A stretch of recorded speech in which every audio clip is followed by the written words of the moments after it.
Malaysia মুসলিম প্রধান দেশ। আমি এখানে আসার পর দেখছি বিভিন্ন মসজিদে সুন্দর করে ইফতারের আয়োজন হচ্ছে। তো এবার আজকে হচ্ছে আমরা আমাদের বাসার সামনে অর্থাৎ ওয়ান সাউথের সামনে যে মসজিদটা আছে আমরা সেই মসজিদটায় ইফতার করতে যাব। আপনাদেরকে দেখানোর চেষ্টা করব এখানে ইফতারগুলো কিভাবে কি করা হয়। আমি যদি একটু কাছ থেকে আপনাদেরকে মসজিদটা দেখাই, খুব বেশি কাছেও না বা দূরেও না, এখানেই আজকে আমরা ইফতারটা করব। Let's go.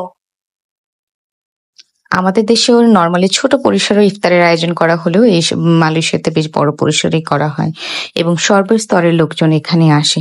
বিশেষ করে দেশের বাইরে যারা থাকে তারা ফ্যামিলিকে এত বেশি মিস করে। আমি অনেকের সাথে কথা বলেছি যে কেন আপনারা মসজিদে ইফতার করতে আসছেন।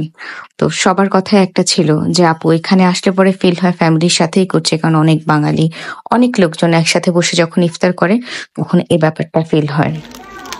যাই হোক, আজকে আমাদেরকে এখানে খেতে দিয়েছিল হচ্ছে একটা আমাদের বাংলাদেশের চিকেন বিরিয়ানির মতো খাবার ছিল।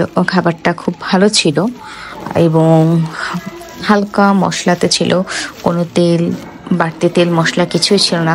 খুবই ভালো লেগেছে খাবারটা।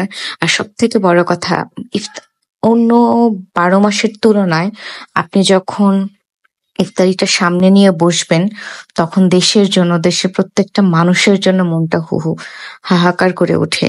তো ওই অভাবটুকু দূর করার জন্যই মূলত সবাই ইফতার করতে যায়।